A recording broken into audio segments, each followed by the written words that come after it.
All right, this is Alan Jimenez, real estate broker 0549644. Today we're going to be talking about how to sell a gas station and reviewing the contract for the wholesaler, also aka the jobber.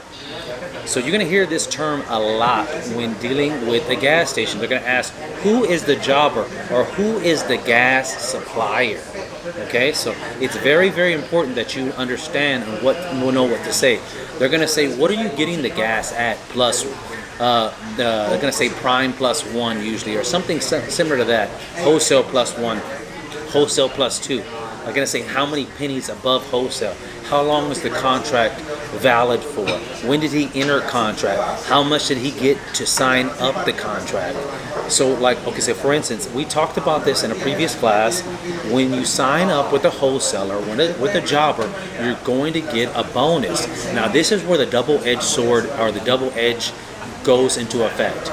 If you can negotiate with the jobber, I'll give you a couple of contacts I have. One of them is King's Fuels. If you can negotiate the contract, you can get a commission on the sign up. So you're negotiating the contract on the gas station already, or the property for sale. So you're going to get that commission, and you already know the gas station's up. It's already up, and then you're going to know what the gas station current contract is. So if they're getting gas at plus one or plus two, then you can easily tell the King's Fuels or wherever jobber you go with to say, look, we're at plus one, plus two, whatever it is, wholesale plus two. Can you get us in at plus one or even a plus half a point? Negotiate it so you get the best terms. Then you're talking about, okay, what is the sign up? I know you're gonna get a commission, but how about the owner? The owner's going to get a sign-up commission as well, and that sign-up can be $100,000, $50,000, even up to $250,000. So it's super important that you negotiate that contract for that owner. Okay, so if you know you got the contract coming in, you know the wholesale price, you talk with the King's Fuels or the wholesaler, then you also talk about the expiration date. So how long is that contract for? So they're gonna try to put you in at a 20-year, 25-year, 30-year, and like automatic extensions that automatically renew. We don't want to do that in case we need to sell the property. We want to try 5-year, possibly 10-year contracts. We don't want to go longer than that. Why do you say that? Why, Alan? Because we gotta think risk versus the reward. Yes, talk with the owner. How long do you plan on really owning this place? Give me a minimum years and a maximum years, because we have to develop an exit strategy. Okay, so we're gonna own this. We're gonna own this property. We're gonna be generating money, but we also have to think about an exit. When we sell this property in 5 to 10 years from now, is it gonna be appealing for the new buyer? Now, what does the buyer look for? Of course, we talked about, they're only looking at the numbers. They're looking 99% how much that property generates, but they're going to also return back to the jobber. They're going to say, when does that contract end? Why are they going to say that? Because they want that bonus. They're like, I'm going to get $100,000 bonus when I sign the contract. And if you're buying a property for $1 million or $2 million, let's say $2 million just on average, $2 million, well, that's 5% of the value.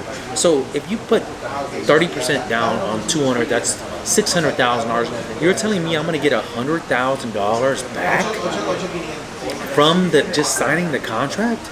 That's super appealing. So you want to work with a jobber as much as you can and negotiate it so you can earn a commission and also get the sign-up bonus for the new owner. So it's a lot of things you're going to have to start working with, but it gives you an upside and advantage because you already know the terms that you're in when you're buying the gas station. You're looking at it directly. You can even negotiate with the current jobber. It doesn't mean you're going to shop around for the best terms, the best price for the gas, the best. That's another thing. Yeah, you get. So sometimes when they give you another increase in bonus or commissions, they'll fluctuate the +1, +2 because they're like, okay, I'm gonna give you $100,000 up front as long as you sell X amount of gallons per month. That's another red flag. How much are they selling per month? Average that out and go with the mid-range. Let's say, for instance, they sell 100,000 gallons to 120,000 gallons. You want to say, well, I want to sell 100,000, let's go even 90,000, 10% left to give ourselves a buffer zone. So 90,000 gallons times 12 brings us to about 1 point, whatever. You do the math. You do that 90 all the way times 12 so that you are below range. Why is that important? Because you are responsible. That owner is responsible to pay that jobber the minimum amount of gallons that are sold at that wholesale price. It doesn't matter. They're going to say, well, you owe us money.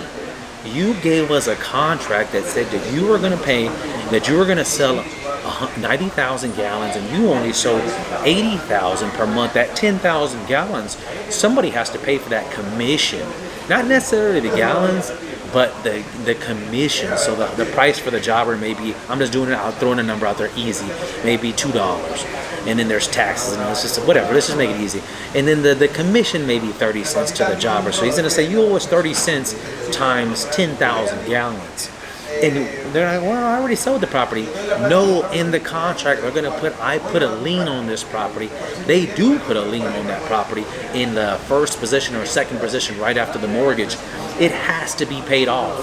So you may be, it can turn into a nightmare if you don't sell the number of gallons that you said that you would. That's why it's super important for you to to understand how many gallons are being sold, and then go with a negative 10% times 12, and then that's the way you come up with the number of gallons that need to be sold. Otherwise, you're putting the owner and your future client, when he goes to sell, in danger.